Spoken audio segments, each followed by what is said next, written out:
Greetings. My name is Bill Fletcher. I'm your host today. This is the Real News Network, and we have an honor to have a discussion about the 50th anniversary of a very profound national liberation movement based in Western Sahara called Polisario. Now, we'll get to this in a second, but let me just set the stage.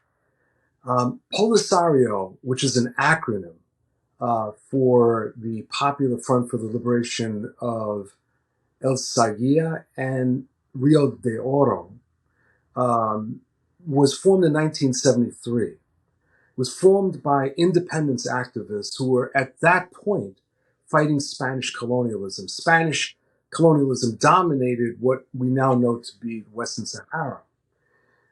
The movement proceeded along, and the Spanish decided in a way that broke international law to withdraw from Western Sahara, but essentially to turn over the rights to dominate the territory to the Moroccans and the Mauritanians. The Moroccans having claimed much of northwestern Africa, as a matter of fact. The Polisario fought against both Moroccans and Mauritanians. They came to a peace agreement with the Mauritanians, and the Mauritanians withdrew their claims. The Moroccans, on the other hand, launched a major invasion and introduced a massive settler population into Western Sahara, ultimately occupying 80% of the territory. Polisario carried out a struggle against the Moroccans, and a ceasefire was agreed to through the United Nations in 1991, a ceasefire that the Moroccans have never truly respected. And the ceasefire was supposed to lead to a referendum, resulting in self-determination for the people of Western Sahara. The Moroccans undermined this and have continued to undermine it, ultimately leading to a collapse in the ceasefire, the resumption of war, and some significant questions about the future of Northwest Africa. We're delighted to have with us Ambassador Sidi Omar, the representative to the United Nations of Polisario and the government in exile, the Sahrawi Arab Democratic Republic. Ambassador, assalamu alaikum. Wa alaikum salam, Bill. Thank you. Pleasure. So, Ambassador, I want to start with this question about the origins of Polisario.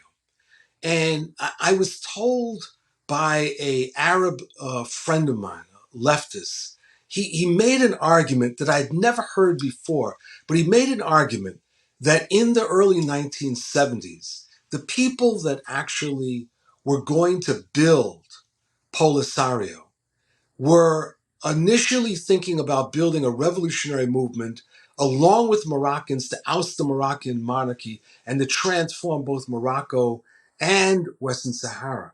And that at a certain point they decided not to do this, in part driven by the discovery of natural resources in Western Sahara. Ambassador, I'd never heard that argument, but I decided I wanted to ask you, what's the story? What in terms of the origins? Well, first of all, let me thank you very much, Bill, and the other members of the crew for giving us this opportunity to talk about the Frente Polisario as it marks its 50th anniversary, and also to give more visibility to the question of Western Sahara to audience in the United States and beyond, an issue that you are fully aware is not actually an issue that people talk about every day. So this is really a good opportunity to, as I said, give more visibility to this very important issue. Well, your question has to do with the origins of the Frente Polisario. And let me stress at the beginning that the Frente Polisario is an indigenous liberation movement of Western Sahara. What you have referred to is something that we sometimes hear from people in Morocco, but the full story is not like what you have just said. The full story is that indeed Sahrawis, because of the Spanish oppression, had to leave the country. Some of them settled in Morocco proper, some in Mauritania, neighboring countries, some in Algeria, and even abroad in Europe. So when the first national movement in Western Sahara, the movement for the liberation of Western Sahara, was crushed ruthlessly by the Spanish colonial forces in the 70s, in the famous Zimla uprising, the people in Western Sahara, especially the young people who were active in the movement, thought that it was no longer useful to continue the struggle by peaceful means. And it was time for them, of course, obviously inspired by the liberation winds blowing all over Africa and beyond, to resort to armed struggle.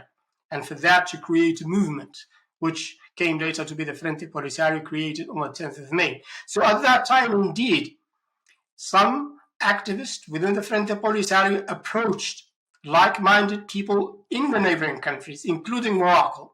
But the real story is this, and thank you that you've brought it, is that they were told, and this is the record, by some people, mainly leftists in Morocco, that no, we don't want you to come here and we want to help you. Go and liberate your Sahara and we will liberate our Morocco. That actually was what was the response received from some progressive people in Morocco when Sahrawis, like all neighboring countries, when they were struggling, sought help from the neighboring countries, which, as you know, we have eventually found, and very generously, in Algeria. So, again, to stress the point that I started with, the Frente Polisario is an indigenous liberation movement of Western Sahara. Indeed, it wanted and sought help from neighboring countries, but the response received from colleagues in Morocco was that you go liberate your Sahara and we will liberate our Morocco. Your movement is very unusual in so many ways, and one of the things that our viewers may not appreciate is that when the Moroccans invaded, thousands of Sahrawis left the country, and huge numbers reassembled or as refugees in southern Algeria. That seems to me to have created major strategic problems for Polisario, since building a national liberation movement has to be based among the people. But if thousands have left the country, what does that mean? So what did that mean for the work of Polisario? Well, indeed, those Sahrawis who left Western Sahara in 1975, end of 1975, when Moroccan troops entered and occupied the territory, they were driven by force, bombed by Moroccan aircrafts in these temporary camps that they built outside of the big cities, and they were driven by force to seek refuge, which they eventually found in Algeria. So they did not go out of Western Sahara out of their own choice. They were driven by force. And with them, of course, the structures of the Frente Polisario, which now administering, as you know, the refugee camps in southwest of Algeria for the past about 40 years. So it is not a problem for the Frente Polisario because it still administers the refugees in Algeria and also the territories that we liberated during our liberation war from Morocco, where we have settlements also that we administer within in the framework of the Sahrawi Republic, which is, as you know, is a member of the African Union, and it has its full-fledged institutions to cater for the basic needs of the Sahrawis. As for those who were left in the occupied territories, of course, they continue to sympathize with the Frente Polisario. We have underground activists and human rights, prominent actually human rights activists. Some of them have gained international recognition, such as Aminatu Haidar, the Sahrawi Gandhi, Sultana Khaya, and others who continue the struggle, but in the occupied territories, inspired obviously by the thinking and the nationalist discourse of the Frente Polisario, because they are Sahrawis and they struggle for the same objective, that for which our brothers and sisters, both in the refugee camps, in the liberated territories, and also in the diaspora, have been fighting for almost 50 years. So 50 years, Ambassador, are there lessons? Your organization, your party just had a Congress, I know. And when people are looking over 50 years, are there significant lessons from your struggle that mistakes or correct steps that have been identified that are useful for other progressive activists and movements around the world to learn from? Well, indeed, 50 years is a long time in someone's life, but of course it's a short time in a nation's time. About 50 years for us have been a long time of struggle, of resistance, of unity, and of learning as well. Because, as I said before, the Frente Polisario came out as a response of the Sahrawis against the Spanish colonial presence, but it was also inspired by other liberation movements in Africa and elsewhere.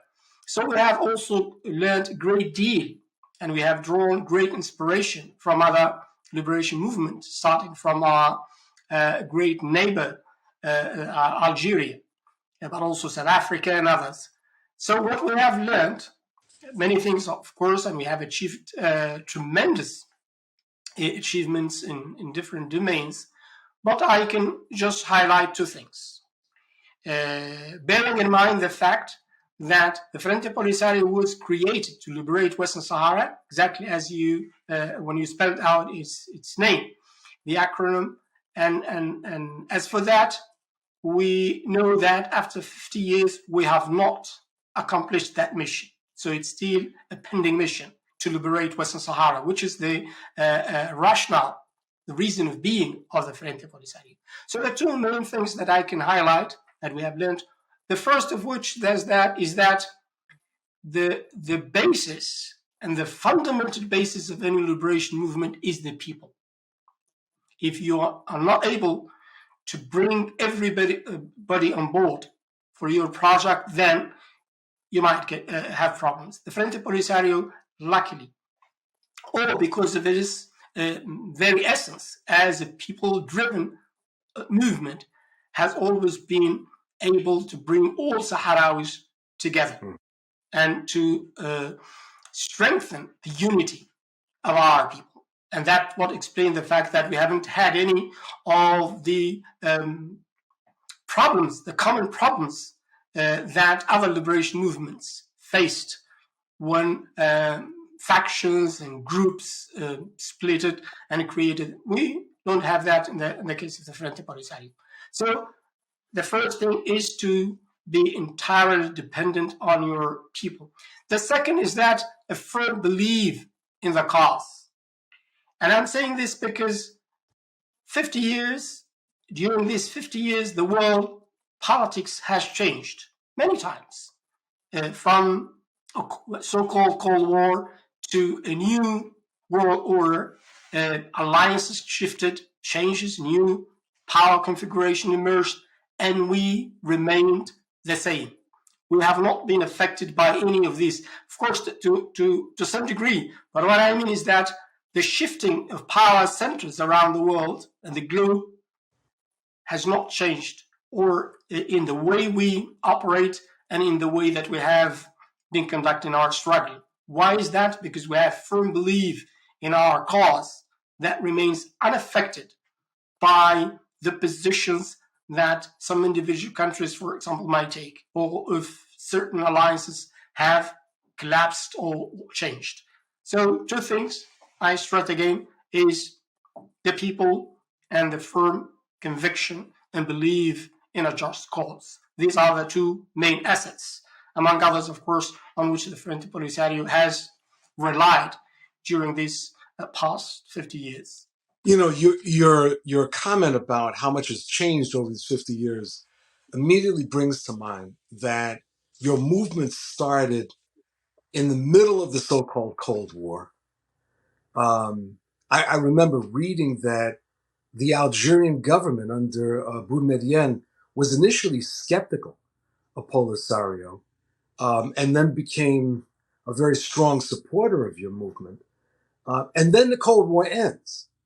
And during the Cold War in 1975, what our listeners probably don't know is that then Secretary of State Henry Kissinger for the United States actively supported and encouraged the Moroccan invasion, just as he did encouraging the Indonesians to invade East Timor in the same year. And then the Cold War ends. And what did this mean for Polisario? This, particularly the end of the Cold War. Well, obviously, the end of the so-called Cold War, and I say the so-called because in Africa we viewed that war that was not cold, because we saw the consequences of this global rivalry between these superpowers and their material effects on our continent, be it in Western Sahara, Angola, or elsewhere. So it was not a Cold War, to be precise. It was rather a hot war as far as peoples in Africa and Asia and others were concerned. So indeed, it marked a change in world politics, where during which time, and you mentioned the former U.S. Secretary of State, Henry Kissinger, who indeed played a role in convincing the then President Gerald Ford to support Morocco's claims over Western Sahara, or at least to mislead him in reading correctly the ICJ ruling, for example, and then, of course, the support that was given by the U.S. to King Hassan, the late King Hassan, to conduct his infamous so-called Green March, which we understand or viewed and lived as a black march. That was the beginning of the invasion occupation of our land. So that marked a shift and a change in world politics, but with it came our hope that policymakers, for example, in the United States of America and in the West in general, will have a chance to rethink some of their misconceptions and prejudices about the Frente Polisario that they viewed as a member of some unofficial group or being allied with a certain bloc against the other. And that was not true. And it's not true today. And I hope they've come to realize the fact that the Frente Polisario's main ideology is to liberate Western Sahara. Mm. And that's why you'll always find us on the side of those who defend international law and respect of people's fundamental rights. We don't have enemies except one, which is our northern neighbor, Morocco. And what makes us friends with many enlightened people around the world is that because we believe in the same values of a respect for these basic norms that make our life possible on this planet, politically or economically or culturally. So that's one thing that I wanted to highlight, and the hope is still there, that after the collapse of a certain bloc and a certain ideology, according to some, that the Frente Polisario and the Sahrawi people remain committed to defending their cause. They're not enemy of anybody, and whoever defends fundamental human rights and fundamental principle of international justice will find us on board, because these are the same values and rights for which we have been fighting for the last 50 years. You know, Ambassador, I, for years, have been involved in supporting the Palestinian struggle for liberation. And to me, the similarities between the struggles are just so apparent that I have been stunned that the Arab world is split over the question of Western Sahara, and that countries and political parties that support the Palestinians' legitimate struggle for self-determination take a pass when it comes to Western Sahara or actively oppose your movement. And it's mind-boggling. How would you explain that to our audience? Well, I think the explanation could be found mainly in the nature of the very regimes that we have in the Arab world. And I can mention at least three orientations, if you will. One of them is obviously related to the group of monarchies that we have, mainly in the Gulf, who obviously are allied with Morocco, which is also another absolute monarchy in North Africa. There's those, to some extent, I would say that Pan-Arabists, who view our struggle as a struggle to create a new entity within this world that they want to be just one. So they're not for fragmentation. They want unity, and they have perceived the struggle by the Sahrawi people led by the Frente Polisario as an attempt to split and sow disunity within this main bloc that they call the Arab world. And of course, there's the third group of countries who have been faithful to their own history of anti-colonial struggle, starting with neighboring Algeria and other countries in the region and beyond, who really saw in the struggle of the Sahrawi people a struggle against injustice, a struggle against occupation. So these are the three orientations, more or less, that you can see in the, and of course, I'm talking about the official and about governments, regimes. But this view has been changing lately, thanks, first of all, to the transformation, this drastic transformation that have taken place in the Arab world with the so-called Arab Spring, where the voice of people could be heard, not only the government and the ruling regimes. And indeed, now we're having more sympathy among Arabs in some Arab countries, but the governments are still adhering to the same position. Those monarchies in the Gulf who unfortunately have supported Morocco not only diplomatically, but also financially to fund and finance its unjust war against us. And that, in summary, what explains why the issue of Western Sahara has never been an issue discussed by the Arab League, bearing in mind the fact that we, an Arab nation, because of history and culture, and we are proud of our belonging to the Arab family. Our name, actually, the Sahrawi Arab Democratic Republic, and we insist on this heritage, not because of any ethnocentrism, but because we embrace our history and our culture as part of this Arab world and Islamic world and African world as well. And that's also that's why we're equally proud of being an African. And I would say that frankly, most of us, and because of these political alignments and these political positions exhibited by these certain Arab nations, that they are feeling more African than Arab. Why is that? Because it was the African family that has embraced our struggle from the beginning, and it continues to do so.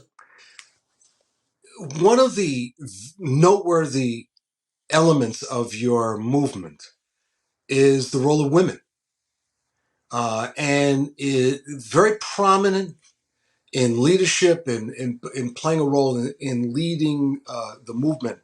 And I'm curious, how did that come about? And were there major struggles within Polisario around the role of women? I mean, it's very different. It's certainly fundamentally different from the role of women that you see in fundamentalist movements.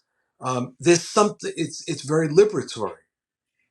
Can you tell us a little bit about that? Indeed. Well, there could be, of course, I need, just one session to explain this. But briefly, I could say that the fact that we have, and I would say that because we take pride in this very fact that we have one of the most empowered women in our region, in our continent.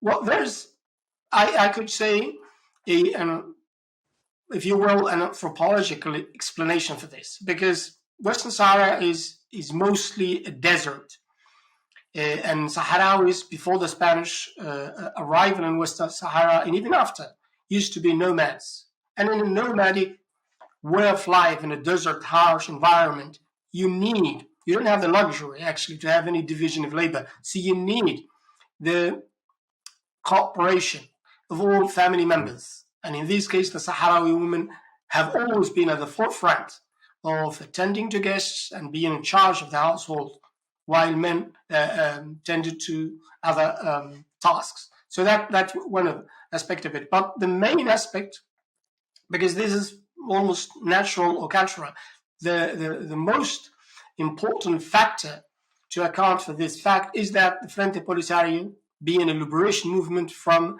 day one, set it as a priority to give a much wider space for women to be part of the movement as an activist and underground, but also when the struggle was announced, for them to take part in the struggle. And of course, there is a reason, a practical one, that when the war started and men were needed to fight on the forefront, women had to take care of the domestic organization of our camps. So that's where we see, as Sahrawis, and we're very proud of this fact when we say that we have built a nation in exile thanks primarily to our women, because our men were tending to the military tasks or being diplomats abroad, but it was our women who taught our children, who work as nurses and doctors, as administrators, and as a recognition of this fact, or at a natural outcome actually of these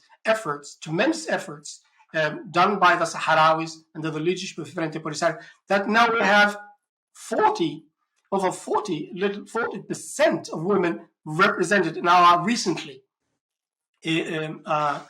established parliament. In the latest elections, the rate was higher than the previous one. And I think that's something that we are proud of, because it's an indication and demonstration of the key role played by Sahrawi women in the struggle of our people. I have two more questions before we close, and one takes us back to 2015. Now, I recognize that you're the representative to the United Nations, but I have a question about the African Union. In 2015, in the spring of 2015, there was a proposal submitted to the African Union to reconstitute a liberation committee that would support your struggle, the struggle for Sahrawi freedom. And the proposal was pretty straightforward. And it also called for the African Union to endorse and help to constitute a global campaign in support of Sahrawi freedom. Much to my shock, this proposal went nowhere. It was it was pushed aside, allegedly because the proposal was complicated. And Ambassador, I was mystified. I thought that this. I mean, as you mentioned, the Sahrawi Arab Democratic Republic was one of the founders of the African Union. The Moroccans came crawling back to the African Union, having expected that that their absence would bring everything down. They kept crawling back.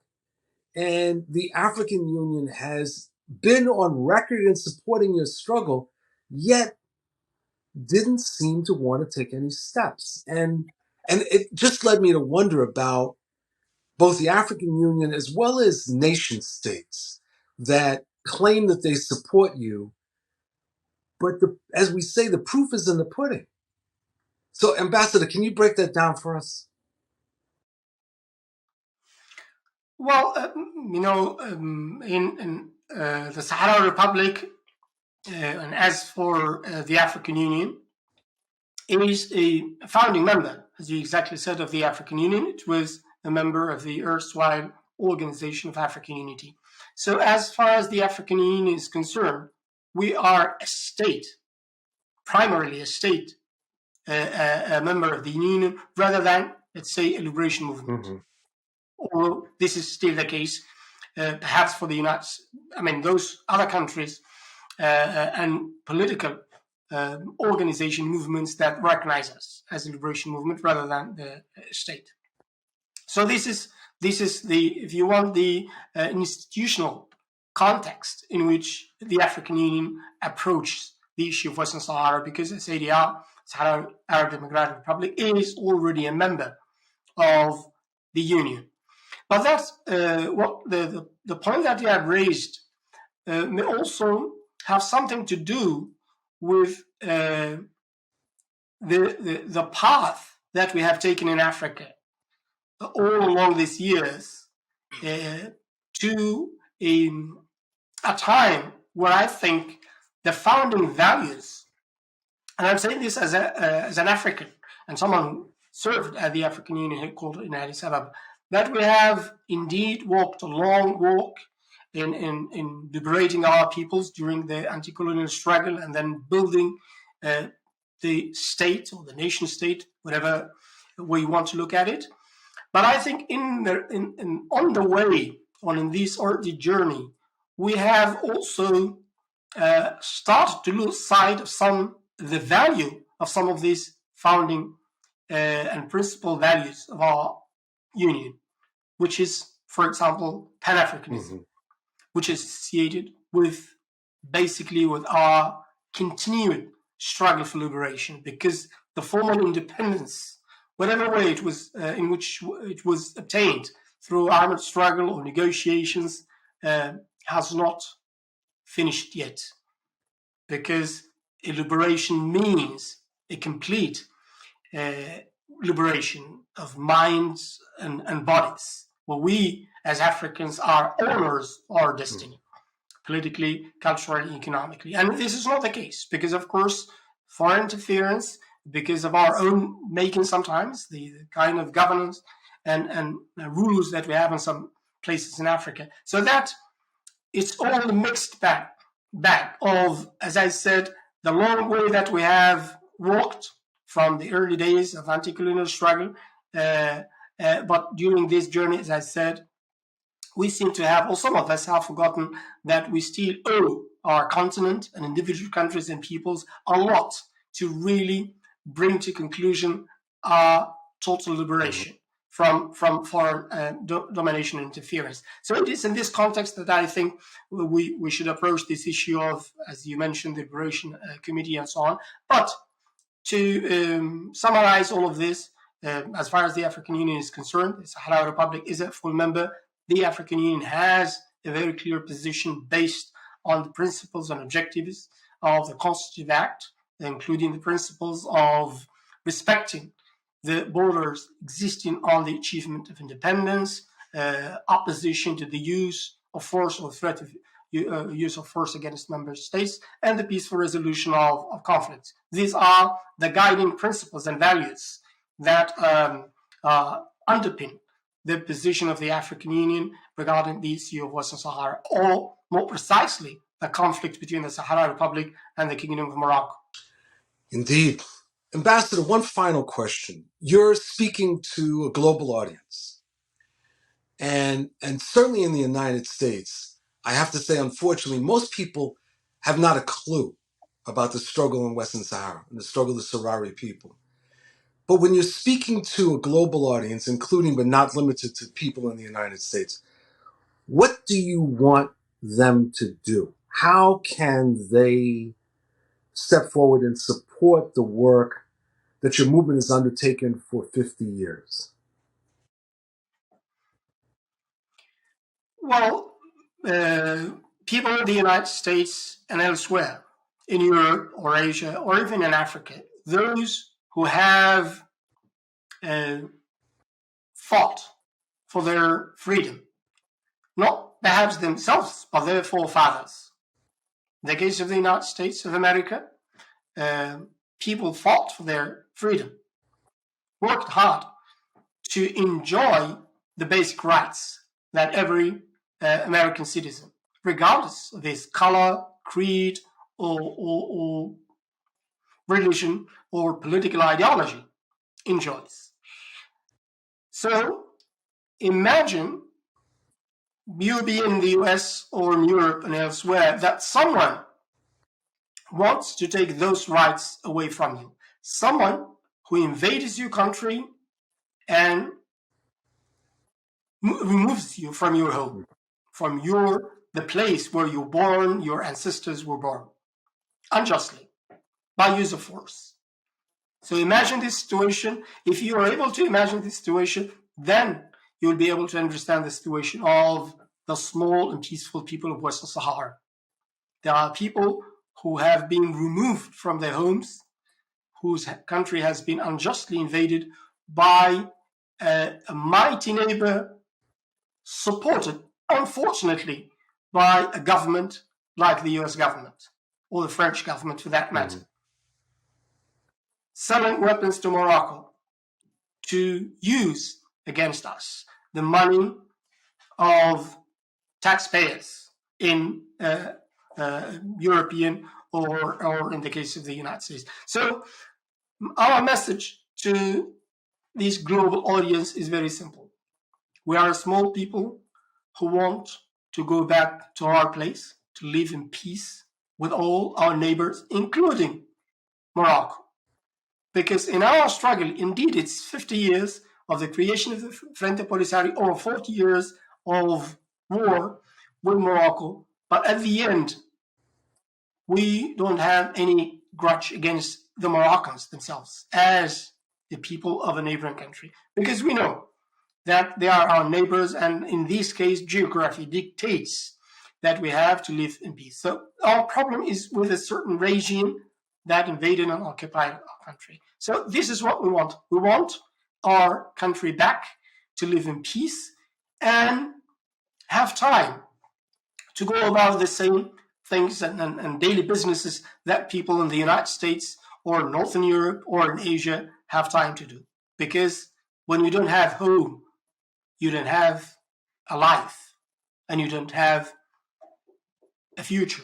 So my message to you is, please help these people to regain their land back and to live in peace, as I said, with themselves and with all their neighbors, including Morocco. Because at the end of the day, it is about an injustice being inflicted on small people. And all justice and freedom-loving people around the world do have this moral duty to help in whatever they can, so the people of Western Sahara can regain their land back and live in peace. Ambassador Sidi Omar, representative to the United Nations of the Sahrawi Arab Democratic Republic and the Frente Polisario, I want to thank you very much. I want to also express congratulations on 50 years, and hopefully liberation will be sooner than the next 50 years. And just express appreciation for all that you're doing and for the courage of your people. Thank you very much, Ambassador. Thank you very much, Bill. Take care.